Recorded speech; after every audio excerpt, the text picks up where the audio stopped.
ஹாய்ங்க, அனைவருக்கும் வணக்கம். வாங்க இன்றைக்கி தக்காளி தொக்கு எப்படி செய்யறதுன்ட்டு, ஊறுகாய் எப்படி செய்யறதுன்ட்டு வாங்க பார்க்கலாம். நான் என்னோடய ஸ்டைலில் எப்படி செய்கிறேன்ட்டு. தக்காளி வந்து 1 கிலோ எடுத்துருக்குறேங்க. இதுக்கு இப்போ எண்ணெய் ஊற்றிட்டு தக்காளி போட்டுக்கலாம். அடுப்பத்தை வச்சுக்கலாம். சந்தையில் வாங்கிட்டு வந்தாங்க புதன்கிழமை 3 கிலோ 50 ரூபா. தக்காளி இந்த மாதிரி கம்மியாக வைக்கிற டைமில் இந்த மாதிரி ஊறுகாய் செஞ்சு வச்சிட்டோம்னா அவசரத்துக்கு டக்குன்னு ஆகுங்க. பசங்களுக்கு போகிறப்ப காலையில் 2 தோசை ஊற்றி ஊறுகாய் தொட்டு கொடுத்துட்டா சாப்பிட்டு போயிடுவாங்க. இதுக்கு நான் 1 கிலோ தக்காளி எடுத்துருக்கிறேன். பூண்டு 1 கைப்பிடி, இஞ்சி 1 கைப்பிடி எடுத்துருக்கிறேன். புளி கொஞ்சம் எடுத்துக்கிறேன். புளி இதுலேயும் போட்டுடலாம். மிளகாய் வந்து ஒரு 20 மிளகாய் அரை மணி நேரத்துக்கு முன்னாடி சுடுதண்ணியில் ஊற வச்சு வச்சுருக்கிறேன். இப்போ தக்காளி நல்லா வேகுது. இந்த மாதிரி செஞ்சுனாக்கா வேக வச்சு அரைச்சி தாளிக்கும் போது தக்காளி வந்து ஊறுகாய் கெட்டு போகிற மாதிரி இருக்குது. இல்லைன்னா அப்படியே மேலே வந்து சீக்கிரமாக ஒரு மாதிரி இப்படியே பூஞ்ச மாதிரி பிடிக்குது தக்காளி ஊறுகாய். அதனால் வேக வச்சு செய்யும்போது கிடைக்கும், அப்படி கெட்டு போகாமல் சீக்கிரம்.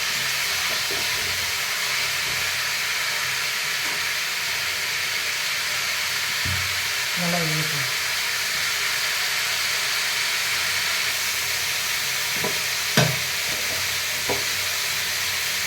கொஞ்சம் இதாக உப்பு போட்டுக்கலாம். நல்லா சீக்கிரம் வந்து வரும்.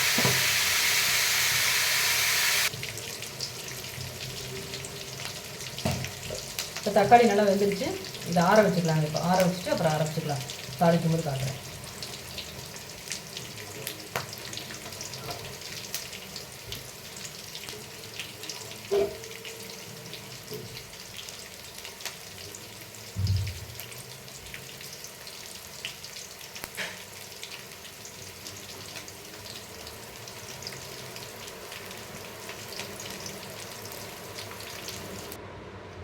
தக்காளி ஆறுறதுக்குள்ளே இங்கே நைட்டுக்கு இப்போ சேமியா கிளறிட்டாங்க. தயிர் சேமியா செய்ய போகிறேன். இப்போ வந்து அரைச்சிக்கலாம். ஆறிடுச்சு தக்காளி. ஃபஸ்ட்டு இப்போ மிளகாய் போட்டுருக்குறேன்.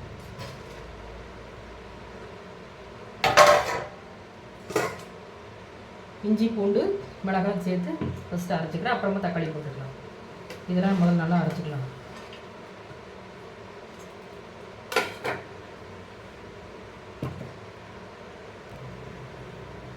இப்போ சட்டி காய்ஞ்சிருச்சு. இப்போ எண்ணெய் ஊற்றிக்கலாம்.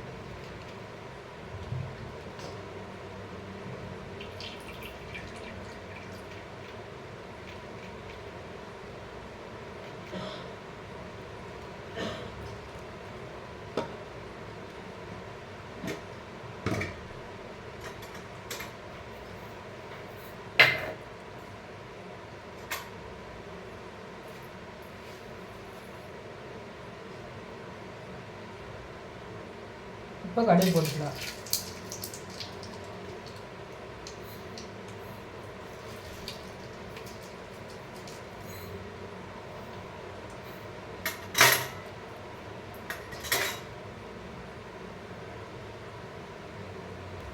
இப்போ பெருங்காயம் போட்டுக்கலாம் கொஞ்சம்.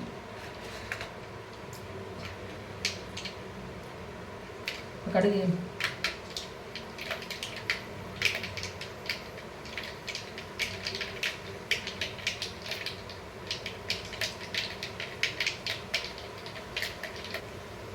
இப்போ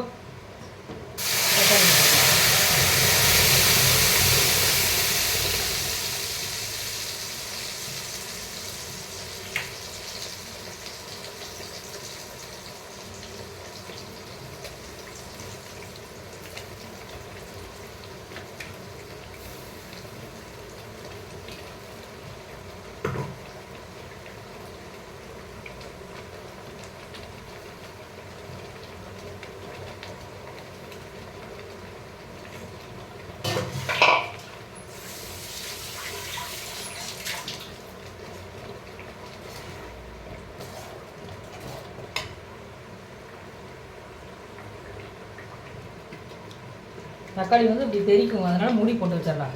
அப்பப்போ கிளறி விட்டுக்கலாம்.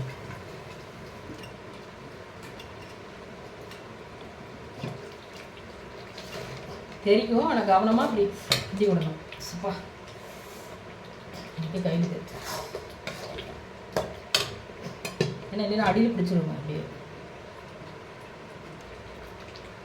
இப்போ வெந்தயம் கடுகு வறுத்து அரைச்ச பொடி போட்டுக்கலாம்.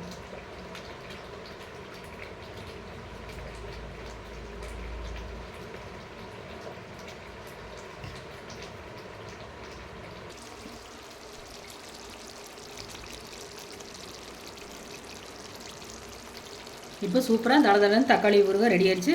ஊற்றின எண்ணெயெல்லாம் மேலே பிரிஞ்சு வந்துருச்சு. இது அடி பிடிச்சிக்கும் பார்த்துக்கணும். எங்கள் வீடியோ பிடிச்சா லைக் பண்ணுங்கள், சப்ஸ்கிரைப் பண்ணுங்கள், கமெண்ட் பண்ணுங்கள். இதே மாதிரி நீங்களும் செஞ்சு பார்த்துட்டு எப்படி இருக்குதுன்னு சொல்லுங்கள். தேங்க்ஸ் ஃபார் வாட்சிங். இப்போ அடுப்பை ஆஃப் பண்ணிக்கலாம்.